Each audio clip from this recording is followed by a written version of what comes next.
الحمد لله رب العالمين والصلاة والصلاة على سيد الأنبياء والمرسلين.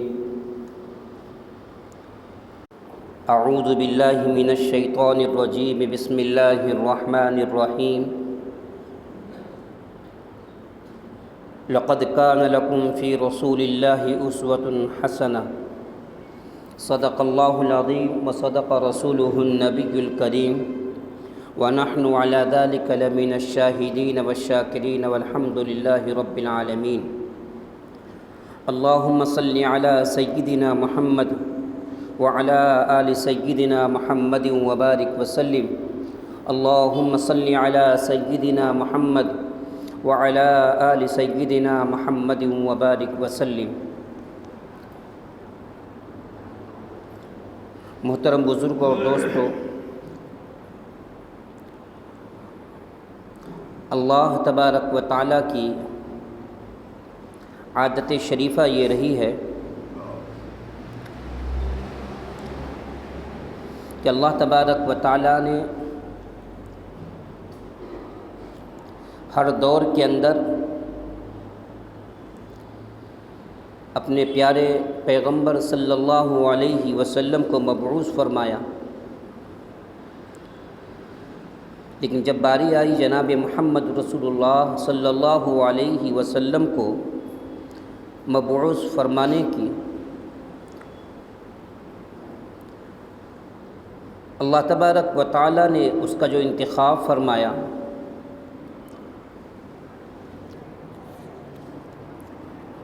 ایسے گھرانے کے اندر اللہ تبارک و تعالیٰ نے آپ صلی اللہ علیہ وسلم کو مبعوث فرمایا جو قریش سے تعلق رکھتا تھا، بت پرستی عام تھی، ہر طرح کی خرافات ان کے اندر پائی جاتی تھی. اللہ کے رسول صلی اللہ علیہ وسلم کے بچپن کا واقعہ ہے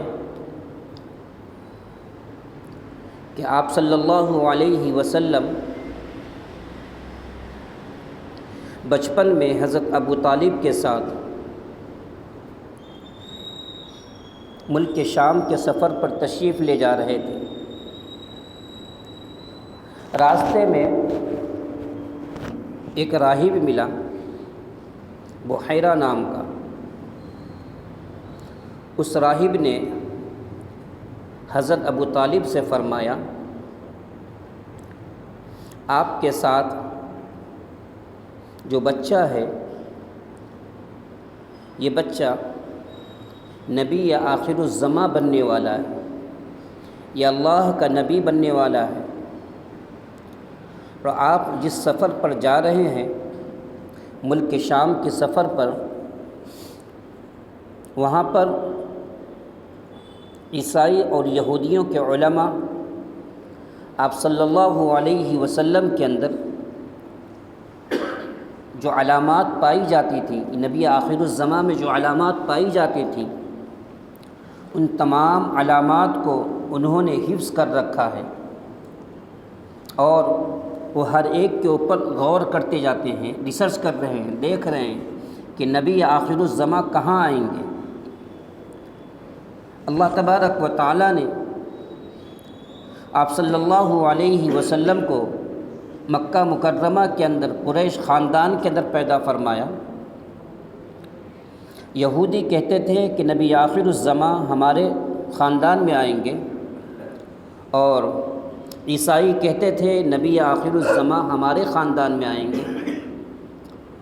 تو ابو طالب سے فرمایا کہ اگر آپ نے ان کو لے کر ملک شام چلے گئے کہ وہ لوگ حسد کی وجہ سے، کینے کی وجہ سے وہ آپ کو تکلیف پہنچائیں گے، آپ کو قتل کر دیں گے.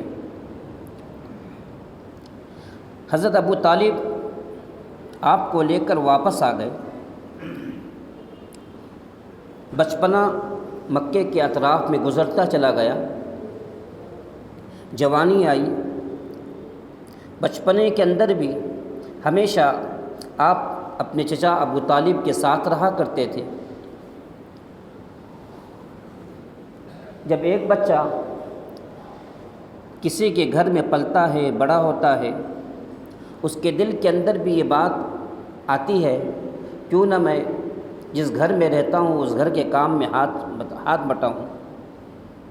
تو ایک مرتبہ اللہ کے رسول صلی اللہ علیہ وسلم نے حضرت ابو طالب سے فرمایا، اے چچا جان، میں چاہتا ہوں کہ لوگ ملک شام کی طرف ہمیشہ سفر کرتے ہیں، اب تو میں بڑا ہو گیا ہوں، طاقتور ہوں، میں بھی ملک شام کا سفر کرنا چاہتا ہوں تجارت کے لیے۔ اللہ کے رسول صلی اللہ علیہ وسلم نے جب ملک شام جانے کا ارادہ کیا، مکہ کے اندر مکہ کی سردار ایک عورت تھی جس کو حضرت خدیجہ رضی اللہ تعالی عنہا کہا جاتا ہے۔ ابھی تک اللہ کے رسول صلی اللہ علیہ وسلم کی شادی نہیں ہوئی۔ جب اللہ کے رسول نے تجارت کا ارادہ فرمایا تو حضرت خدیجہ رضی اللہ تعالی عنہا نے اپنا مال پیشکش کیا کہ ہاں کہ آپ میرا مال لے کر ملک شام چلے جائیے، آپ تجارت کریے۔ اللہ کے رسول صلی اللہ علیہ وسلم نے اس کو منظور فرما لی۔ ابھی جوانی کا عالم ہے،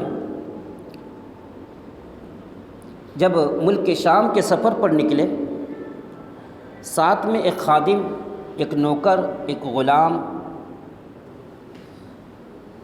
جو اللہ کے رسول صلی اللہ علیہ وسلم کے ساتھ میں کر دیا تاکہ وہ آپ کے کام میں ہاتھ بٹائے۔ اللہ کے رسول صلی اللہ علیہ وسلم نے اس غلام کے ساتھ ایسا برتاؤ کیا جیسا اس دور کے اندر نہیں کیا جاتا۔ آج بھی نوکروں کے ساتھ کیسا معاملہ کیا جاتا ہے؟ انسان الگ کھاتا ہے، نوکروں کو الگ کھلاتا ہے، انسان الگ بیٹھتا ہے، نوکروں کو الگ بٹھاتا ہے۔ لیکن اللہ کے رسول صلی اللہ علیہ وسلم نے غلام میسرہ کے ساتھ ایسا کیا، اگر آپ سوار ہو رہے ہیں تو غلام کو بھی اپنے ساتھ آپ نے سوار کیا، آپ چل رہے ہیں تو غلام کو بھی اپنے ساتھ چلایا، آپ کھانا کھا رہے ہیں تو آپ نے غلام کو بھی اپنے ساتھ کھانا کھلایا۔ اور غلام میسرہ آپ صلی اللہ علیہ وسلم کی تمام باتوں کو نوٹ کرتا، دیکھتا جاتا۔ میں نے کئی مرتبہ اس سے پہلے ملک شام کا سفر کیا، لیکن آج کا سفر جو ہو رہا ہے، ابھی کا جو سفر ہو رہا ہے، بہت ہی اچھا سفر ہو رہا ہے۔ اللہ کے رسول صلی اللہ علیہ وسلم جب چلتے تھے، کڑی دھوپ کے اندر ایک بادل آپ صلی اللہ علیہ وسلم کے اوپر سایہ کیا ہوا چلتا تھا۔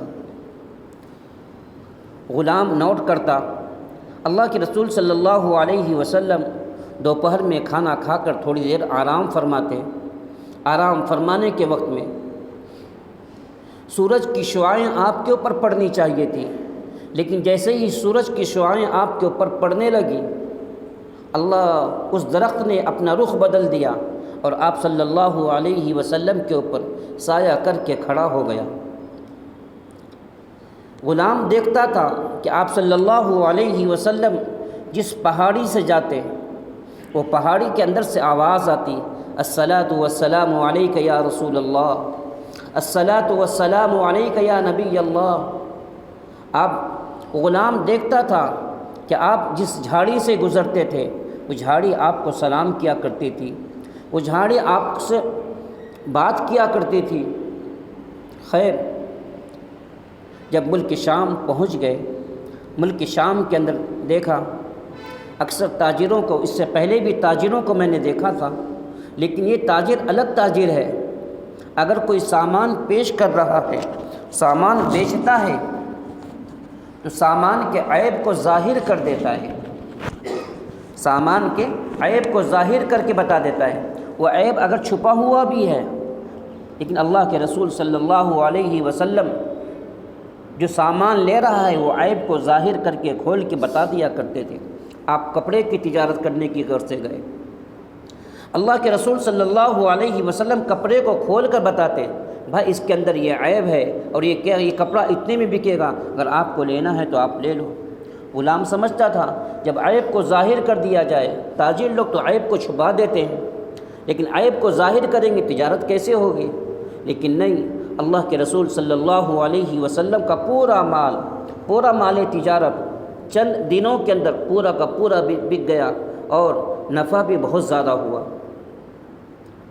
جب اللہ کے رسول صلی اللہ علیہ وسلم ملک شام کے سفر سے واپس تشریف لائے، واپس تشریف لانے کے بعد آپ کا چرچا پورے مکے کے اندر ہونے لگا۔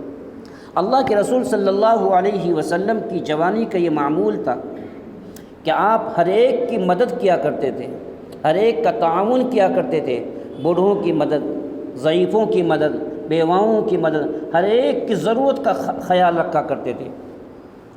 حتیٰ کہ ایک مرتبہ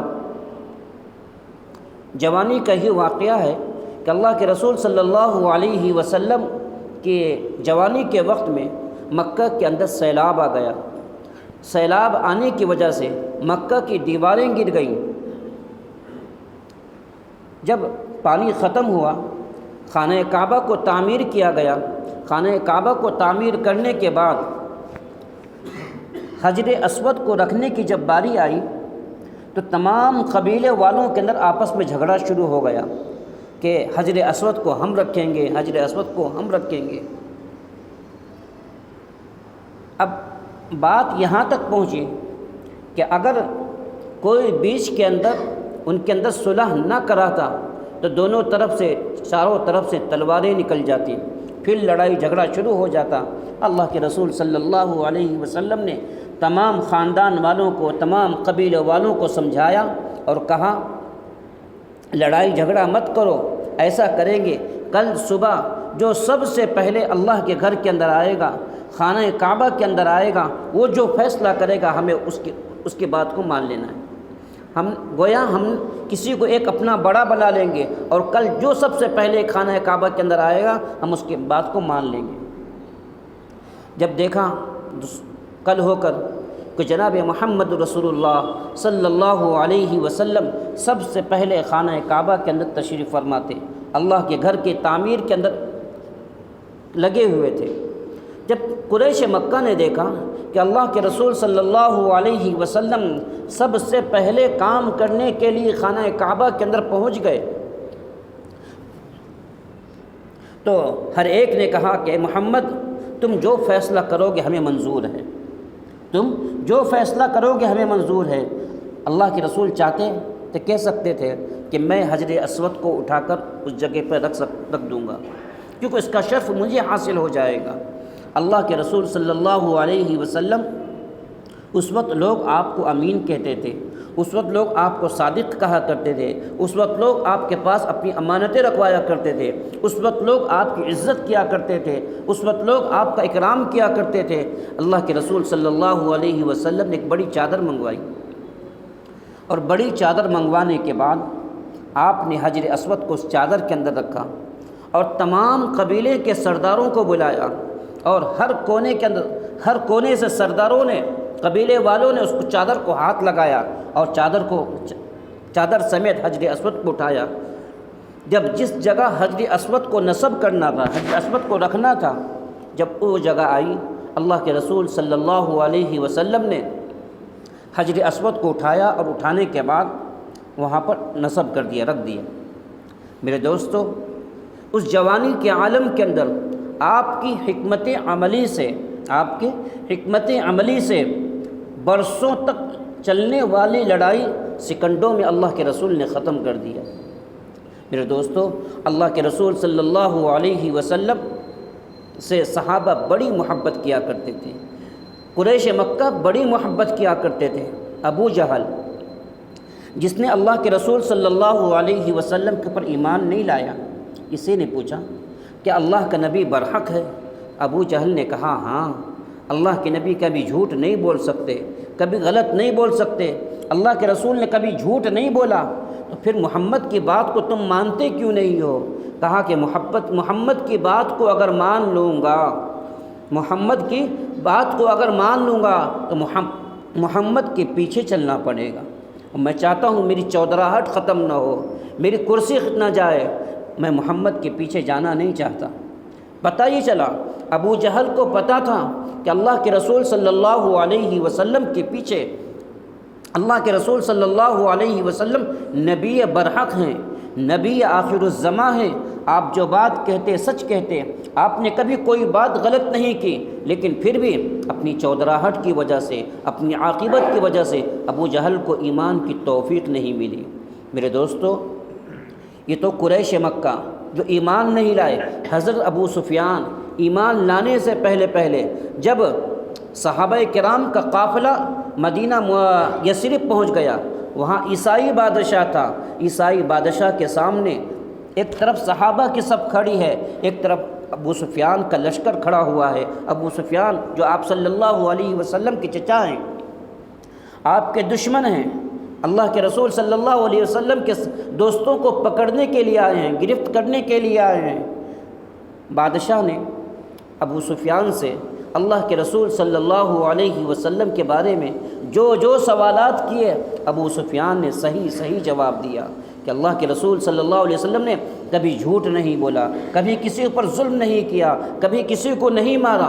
آپ اللہ کے رسول کی جو تمام کی تمام صفات تھیں، وہ تمام کی تمام صفات ابو سفیان جو ابھی تک ایمان نہیں لائے تھے، ابھی تک کلمہ نہیں پڑھا تھا، لیکن پھر بھی آپ کی صداقت کے قائل تھے، پھر بھی آپ کی امانت کے قائل تھے، پھر بھی آپ کی نبوت کے قائل تھے، لیکن دشمنی بس اسی بات کی تھی کہ جناب محمد رسول اللہ صلی اللہ علیہ وسلم نے انہیں ایک آباء و اجداد سے کے دین سے ہٹا کر، آباء و اجداد کے طریقے سے ہٹا کر ایک وحدانیت کی طرف بلایا، ایک اللہ کی طرف بلایا، تو تمام کے تمام لوگ آپ کے دشمن بن گئے۔ میرے دوستو، آج کے دور کے اندر بھی اگر کوئی جناب محمد رسول اللہ صلی اللہ علیہ وسلم کے اوپر کوئی نازیبا کلمات کہتا ہے تو ایمان والوں کے دلوں کے اندر جوش تو آتا ہے، حمیت ایمانی جوش میں آتی ہے، اور لیکن کچھ کرنے کے بجائے غصہ کر کے انسان خاموش ہو جاتا ہے۔ لیکن یہ ایمان کی دلیل ہے، ایمان کی دلیل ہے کہ ہمیں غصہ تو آ رہا ہے، ہمیں اس وقت یہ سوچنا ہے کہ اللہ کے رسول صلی اللہ علیہ وسلم کے اوپر جس نے بھی نازیبا کلمات کہے، جس نے بھی برے کلمات کہے، آپ اس کی ہسٹری کو دیکھیے، آپ اس کی ہسٹری کو دیکھیے، اس کے پیچھے کو دیکھیے، وہ انسان نمک حرام نہیں ہوگا، وہ انسان اچھا انسان نہیں ہوگا، وہ مردود صفت انسان ہوگا، وہ شیطان صفت انسان ہوگا، جس کے حق کے اندر، جس کے مقدر کے اندر اللہ تبارک و تعالیٰ نے صحیح بات نہیں لکھی ہوگی۔ میرے دوستو، اگر انسان دشمن کا دشمن بھی، اگر دشمن بھی اللہ کے رسول صلی اللہ علیہ وسلم کی سیرت کو پڑھتا ہے، اللہ کے رسول صلی اللہ علیہ وسلم کی سیرت کا مطالعہ کرتا ہے، تو اللہ کے رسول صلی اللہ علیہ وسلم کی سیرت کے اوپر، آپ کے اوپر ایمان لے کر آ جاتا ہے۔ میرے دوستو، اللہ کے رسول صلی اللہ علیہ وسلم کی سیرت کے اوپر ہزاروں کتابیں لکھی گئی، لاکھوں کروڑوں کتابیں لکھی گئی، اور کب سے لکھی جا رہی ہیں اور آج تک لکھی جا رہی ہیں، لیکن اللہ کے رسول صلی اللہ علیہ وسلم کی سیرت کے اوپر لکھنے والا ہر مصنف، لکھنے والا ہر مؤرخ کہہ دیتا ہے کہ آپ کی سیرت کا حق ادا نہیں ہوا، آپ کی سیرت کا حق ادا نہیں ہوا۔ ہم جتنی بھی تعریف کر لیں، جتنا بھی لکھ لیں، لیکن جیسا محمد صلی اللہ علیہ وسلم کی سیرت لکھنے کا حق تھا، جیسا آپ صلی اللہ علیہ وسلم کا حق تھا، وہ حق ادا نہیں ہو سکتا۔ اس لیے میرے دوستو، ہم سب کو چاہیے، ہم سب اللہ کے رسول صلی اللہ علیہ وسلم کی سیرت کو اپنانے کی کوشش کریں۔ ربیع الاول کا مہینہ گزر رہا ہے، یا ربیع الاول کا آخری جمعہ ہے، اور ہمیں یہ پیغام دیتا ہے کہ دنیا والے ہماری شریعت کو مٹانے کی کوشش کریں گے، دنیا والے ہماری شریعت کو ختم کرنے کی کوشش کریں گے، جیسے جناب محمد رسول اللہ کے دور کے اندر اسلام کو مٹانے کی کوشش کی گئی، محمد صلی اللہ علیہ وسلم کو مٹانے کی کوشش کی گئی، آپ کو ختم کرنے کی کوشش کی گئی، لیکن اللہ کے رسول صلی اللہ علیہ وسلم ختم نہیں ہوئے، آپ اللہ تبارک و تعالیٰ نے 23 سال کی قلیل مدت کے اندر آپ کے مشن کو کامیاب کر دیا اور پورے دین کو آپ نے پھیلا دیا میرے دوستو، اور یہ دین قیامت تک قائم رہے گا۔ اسی لیے اللہ تبارک و تعالیٰ، اللہ کے رسول صلی اللہ علیہ وسلم نے فرمایا، اس وقت تک کوئی ایمان والا نہیں ہو سکتا، اس وقت تک کوئی ایمان والا نہیں ہو سکتا جب تک میں تمہارے نزدیک تمہارے باپ، تمہاری اولاد، تمہاری جائیداد، تمہارے مال، ہر چیز سے زیادہ محبوب نہ بن جاؤں۔ اب بتاؤ ہمیں سب سے زیادہ محبت کس سے ہے؟ اللہ کے رسول صلی اللہ علیہ وسلم سے۔ ابھی میلاد کے جلوس کے موقع پر اتر پردیش کے اندر 2 جگہ پر جب میلاد کے جلوس میں لوگ ایک تو جلوس سے واپس آ رہے تھے، واپس آنے کے وقت میں دوسرے راستے سے چلے گئے تو تمام کے تمام مسلمانوں کو پکڑ کر اریسٹ اندر ڈال دیا۔ 30 مسلمانوں 30 لوگوں پر ایف آئی آر کر کے اندر ڈال دیا گیا۔ اور ابھی 2 دن پہلے جو جلوس نکلا تھا میلاد النبی کے نام سے، میلاد کے نام سے جو جلوس نکلا تھا، کسی نے، مسلمانوں نے ایک پمفلیٹ لے کر اس پر آئی لو محمد، میں محمد صلی اللہ علیہ وسلم سے محبت کرتا ہوں، جتنے لوگوں نے پمفلیٹ لے کر کھڑے ہو کر محبت کا اظہار کر رہے تھے، جشن میلاد کے نام پر جلوس نکال رہے تھے، نکالنا یہ الگ بات، لیکن اللہ کے رسول صلی اللہ علیہ وسلم سے محبت کا اظہار کر رہے تھے۔ اظہار کرنے کی وجہ سے، یہ کہنے کی وجہ سے اتر پردیش کی پولیس نے ان کو اٹھا کر کیا کر دیا؟ قید خانے میں ڈال دیا۔ میرے دوستو، دنیا والے محمد صلی اللہ علیہ وسلم سے محبت کے اوپر اگر ہمیں جیلوں کے اندر بھی ڈالیں تو ہم جیل میں جانا پسند کریں گے، لیکن محمد کی محبت نہیں چھوڑیں گے۔ محمد کی محبت دین حق کی شرط اول ہے، محمد کی محبت دین حق کی شرط اول ہے، اگر اس میں رہے خامی تو ایمان نامکمل ہے۔ میرے دوستو، ہمیں اللہ کے رسول صلی اللہ علیہ وسلم سے سب سے زیادہ محبت ہونی چاہیے، سب سے زیادہ پیار ہونا چاہیے، اولاد سے پیار نہیں ہونا چاہیے، اللہ کے رسول سے محبت ہونی چاہیے۔ لیکن دنیا والے کیا جانے، اگر کسی گدھے کے ہاتھ میں، گدھے کے گلے کے اندر ڈائمنڈ کا ہار پہنا دیا جائے تو گدھے کو ڈائمنڈ کی کوئی ویلیو معلوم نہیں ہوگی۔ کسی کتے کے گلے کے اندر اگر سونے کا ہار پہنا دیا جائے تو کتے کو سونے کے ہار کا پتہ نہیں معلوم ہوگا۔ اور جن مردودوں نے، جن کتوں نے اللہ کے رسول صلی اللہ علیہ وسلم کی سے محبت کرنے والوں کو اٹھا کر جیل کے اندر ڈالا ہے، آپ ذرا ان کی ہسٹری اٹھا کر دیکھیے، وہ نمک حرام نہیں ہوں گے۔ اوپر سے لے کر جب سے اللہ کے رسول صلی اللہ علیہ وسلم کی ذات پر کیچڑ اچھالنے والے، اللہ کے رسول صلی اللہ علیہ وسلم کی رسالت پر کیچڑ اچھالنے والے، اذان کے اوپر بولنے والے، مدارس کے اوپر بولنے والے، طلاق کے اوپر بولنے والے، مسلمانوں کے اوپر بولنے والے، آپ ان کے چہروں کو دیکھیے، ان کے چہروں کے اوپر پھٹکار پڑی ہوئی ہے، ان کے چہرے گدھے سے بھی زیادہ، کتے سے بھی زیادہ بدتر بنے ہوئے ہیں۔ اور جس نے بھی جناب محمد رسول اللہ صلی اللہ علیہ وسلم کے پر انگلی اٹھائی، جس نے بھی محمد صلی اللہ علیہ وسلم کے پر کیچڑ اچھالا، اللہ تبارک و تعالیٰ نے ان کا حشر برباد کر دیا، ان کا حشر خراب ہو گیا۔ ایک مرتبہ کسی نے اللہ کے رسول صلی اللہ علیہ وسلم کی تصویر چپل کے اوپر نام لکھ دیا تھا، کسی ملک کے آدمی نے، کتے کی موت مرا، پورے بدن کے اندر کیڑے پڑ گئے۔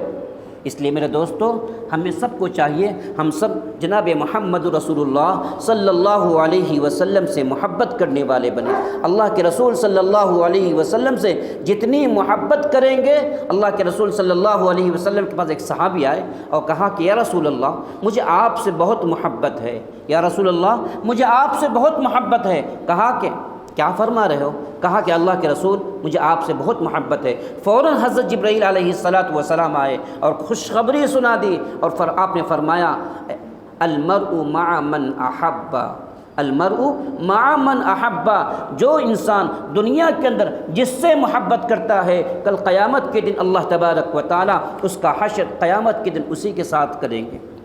میرے دوستو، آج مسلمانوں کے اندر جو ارتداد کا دور چل رہا ہے، مسلمانوں کی نوجوان بچیاں اور جتنے بھی لوگ مرتد ہو رہے ہیں، مسلمان کا گروہ چھوڑ کر، مسلمانوں کی جماعت چھوڑ کر کسی دوسری جماعت میں شامل ہو رہے ہیں، کسی دوسرے مذہب کو اختیار کر رہے ہیں، اگر آپ ان کی تاریخ اٹھا کر دیکھیں گے، آپ ان کا مطالعہ کریں گے، آپ ان کی ہسٹری پڑھیں گے تو پتہ چلے گا ہر ایک اپنی نفسانی خواہشات کی وجہ سے، چاہے وہ لڑکا ہو، چاہے وہ لڑکیوں کا ارتداد ہو، چاہے وہ لڑکیاں مذہب اسلام سے بیزار ہو کر دوسرے مذہب کے اندر جا رہی ہیں، وہ نفسانی خواہشات کے اندر مبتلا ہوں گے، ان کی اپنی ناجائز خواہشات پوری نہیں ہو رہے ہوں گے، اپنی ناجائز خواہشات کو پورا کرنے کے لیے مذہب اسلام کو چھوڑ کر وہ دوسرے مذہب کے اندر جا کر شامل ہو رہے ہیں۔ اور جب انسان مذہب اسلام کو چھوڑ کر، جب انسان شریعت مصطفیٰ کو شریعت مقدسہ کو چھوڑ کر دوسرے مذہب کے اندر جاتا ہے، اللہ تبارک و تعالیٰ نے اس کے بارے میں کہہ دیا خالدین فیہا، ہمیشہ ہمیشہ جہنم کے اندر رہے گا، ہمیشہ ہمیشہ جہنم کے اندر رہے گا۔ میرے دوستو، ایمان والے بھی جہنم کے اندر جائیں گے، کلمہ پڑھنے والے بھی جہنم میں جائیں گے۔ وہ کیسے جائیں گے؟ جس طریقے سے بدن کے اوپر جب کپڑا میلا ہو جاتا ہے، بدن کے اوپر جب کپڑا میلا ہو جاتا ہے، کپڑے کو دھونے کے لیے واشنگ مشین میں ڈال دیا جاتا ہے، کپڑے کو دھونے کے لیے دھوبی کے پاس دے دیا جاتا ہے، جب کپڑا دھو کر واپس آ جاتا ہے پھر ہمارے بدن کی زینت بن جاتا ہے، پھر ہم اس کو چڑھا لیتے ہیں۔ اللہ تبارک و تعالیٰ ایمان والوں کو بھی جہنم کے اندر ڈالیں گے، نماز نہ پڑھنے کی وجہ سے، روزہ نہ رکھنے کی وجہ سے، نبی سے محبت میں کمی کی وجہ سے، ہو سکتا ہے اللہ تبارک و تعالیٰ جہنم کے اندر ڈالیں گے۔ کاہے کے لیے؟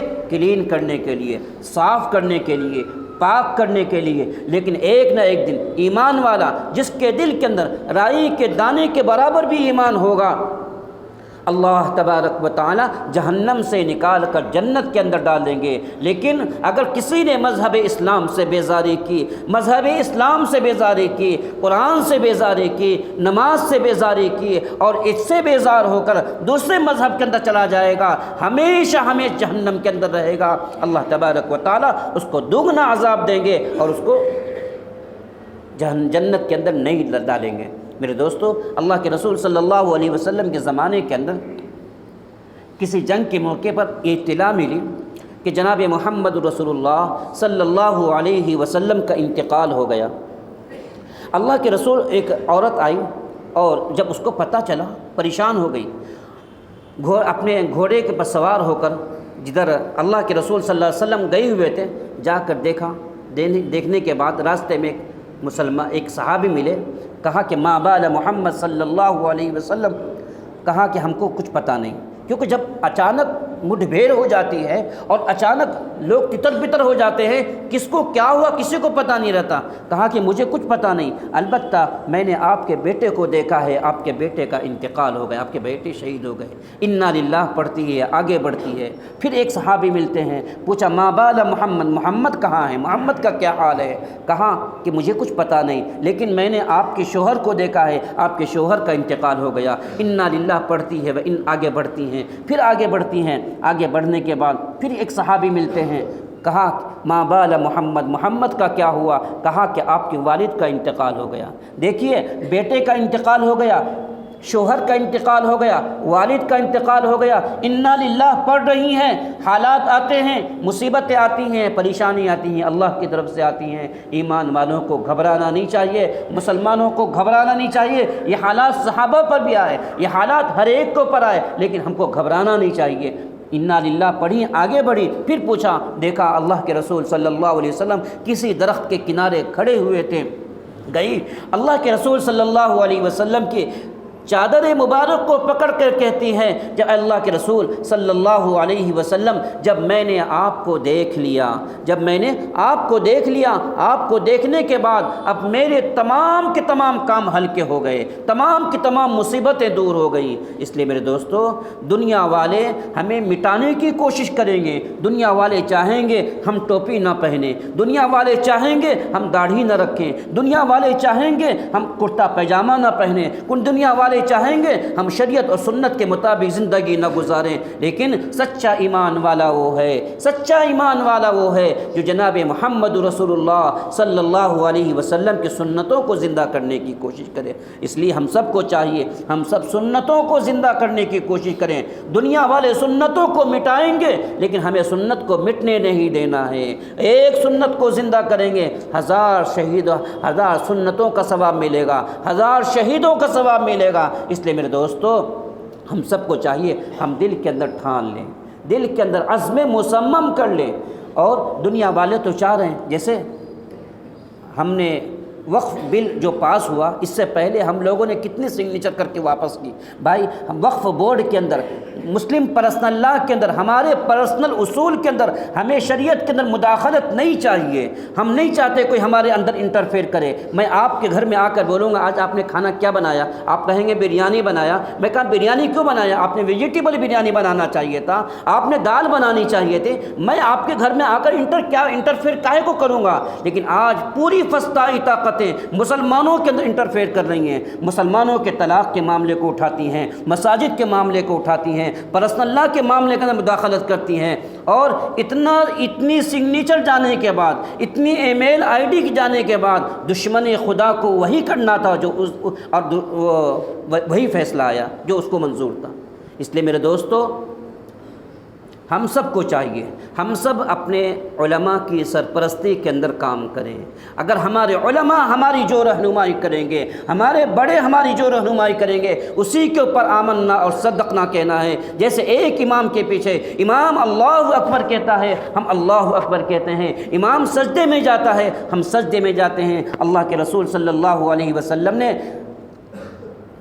ہمیں ایک امیر دیا ہے، ایک اطاعت دیا ہے۔ اللہ کے رسول صلی اللہ علیہ وسلم فرمایا میری امت کبھی گمراہ نہیں ہو سکتی، اس کے اندر ایک ایسی جماعت ہوگی جب بھی امت کے اوپر حالات آئیں گے، امت کے اوپر پریشانی آئے گی تو امت کی نگہبانی کرے گی، امت کی سرپرستی کرے گی۔ اس لیے میرے دوستو دنیا والے سپریم کورٹ فیصلہ کرے، جس کو جو فیصلہ کرنا فیصلہ کرنے دے، لیکن ہمیں اپنی شریعت کو چھوڑنا نہیں ہے۔ وہ طلاق کے فیصلہ کرے، جو فیصلہ کرنا فیصلہ، ہمیں دیکھنا ہے میری شریعت کیا کہہ رہی ہے، میرا قرآن کیا کہہ رہا ہے، میرے حدیث کیا کہہ رہی ہے۔ دنیا والے جو کہنا کہتے رہے، جو فیصلہ کرنا فیصلہ کرتے رہیں، ہمیں وہ فیصلہ دیکھنا ہے ہمارا قرآن کیا کہتا ہے، ہمارا حدیث کیا کہتی ہے، ہمارے علماء کیا کہتے ہیں، ہمیں اس کے مطابق زندگی گزارنا ہے۔ اللہ تبارک و تعالیٰ سے دعا فرمائیں کہ آخر میں ایک شعر پڑھوں گا کہ محمد کی وفا تو ہم تیرے ہیں، کہ محمد کی وفا تو ہم تیرے ہیں، یہ جہاں چیز کیا ہے لوح و قلم تیرے ہیں۔ اگر ہم محمد صلی اللہ علیہ وسلم سے سچی محبت رکھنے والے ہیں تو ہمیں آپ کی شریعت کے مطابق زندگی گزارنے کی کوشش کرنا چاہیے۔ اللہ ہم سب کو کہنے سے زیادہ عمل کرنے کی توفیق عطا فرمائے۔